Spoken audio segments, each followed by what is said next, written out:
Voltamos agora com a nossa coluna de medicina. Hoje o foco vai para o Hope, Hospital de Olhos de Pernambuco, que já existe há mais de 60 anos. E vamos receber o especialista oftalmologista Dr. Bernardo Cavalcante, que conversa conosco sobre olho seco. Tudo bom, doutor Bernardo? Tudo bem, Ana. Mais uma vez é um prazer estar aqui com você. O prazer é nosso de recebê-lo. Muito obrigada por atender o convite, doutor. Com certeza. Doutor, conta pra gente, o que é o olho seco? Então, o olho seco ele é causado por uma deficiência do filme lacrimal.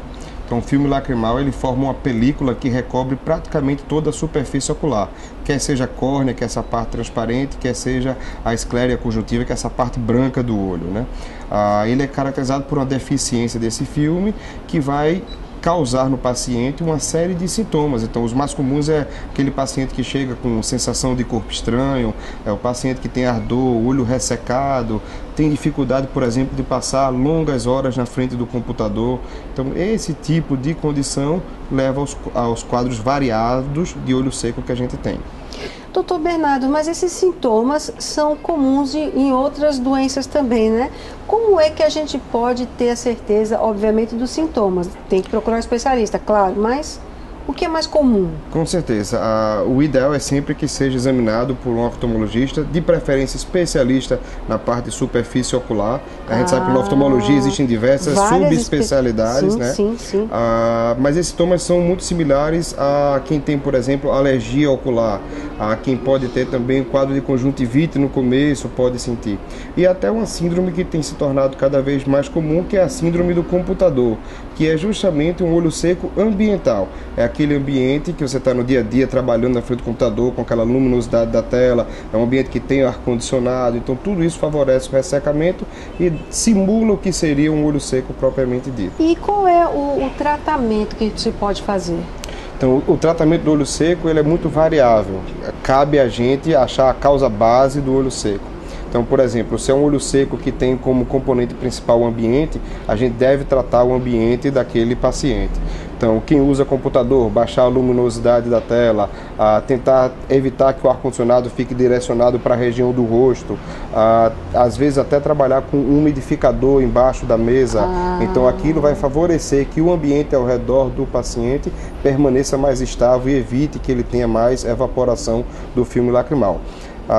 Celular, doutor, aquele celular o tempo todo. Hoje em dia, né? Hoje em dia, ninguém consegue largar esse celular. Com certeza, a incidência de olho seco, quer dizer, a quantidade de pessoas que tem olho seco vai aumentar muito pelo próprio estilo de vida que está sendo modificado, né? Claro. Então, os Estados Unidos, que tem a maior quantidade de pesquisas para procurar saber qual é o sintoma ou qual é a frequência que tem olho seco, estima-se que 20% da população norte-americana tem algum tipo de olho seco, quer seja leve, moderado ou severo, dependendo da graduação.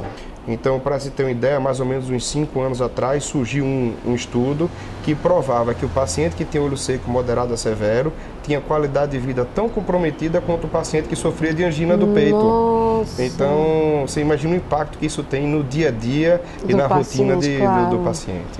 Agora, doutor, qual é assim a propensão? Existe alguma coisa também hereditária que seja ou só o uso desses equipamentos ou não? Pode ser genético? Não, existem, o olho seco ele tem como base alguma alteração inflamatória da superfície ocular.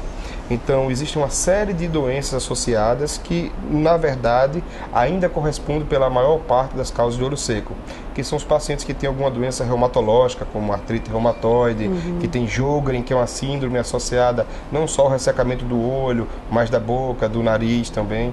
Então, essas doenças que têm um perfil imunológico podem comprometer o olho e desenvolver o que a gente chama dessa síndrome do olho seco. Quais são os cuidados que você indica de forma geral para as pessoas estarem mais atentas aos seus olhos?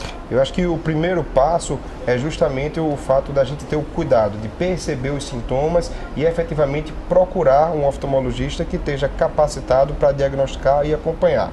Se a gente imaginar que o olho seco é uma doença crônica e que ela começa aos pouquinhos lesão da superfície do olho, quanto mais cedo a gente evitar que essa lesão se torne crônica, melhor, né? Então a gente evita danos progressivos que poderiam se tornar irreversíveis para o olho do paciente.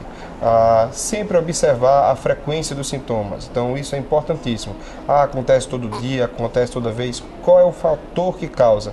Quando eu estou no carro dirigindo, que o ar-condicionado fica para o rosto da gente, esse é um fator? Então esses fatores desencadeantes têm que começar a ser evitado de alguma forma. E o acompanhamento regular.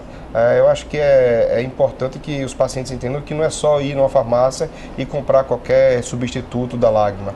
A gente tem que ter o substituto ideal para cada paciente, e isso faz a diferença a longo prazo para o tratamento dos olhos dos pacientes. Dr. Bernardo Cavalcante, muito obrigada pelos seus esclarecimentos, foi muito bom tê-lo aqui. Obrigado você, Ana, é um prazer sempre estar participando aqui do programa de A a Z. Pode contar sempre. Muito obrigada. E você de casa gostou das informações? Quer tirar mais alguma dúvida? O Dr. Bernardo Cavalcante atende no Hope, Hospital de Olhos de Pernambuco, e aqui estão os telefones disponíveis da unidade da Ilha do Leite. Então não perca tempo e cuide da sua visão, é o seu bem mais precioso. A gente faz um breve intervalo, mas volta já já.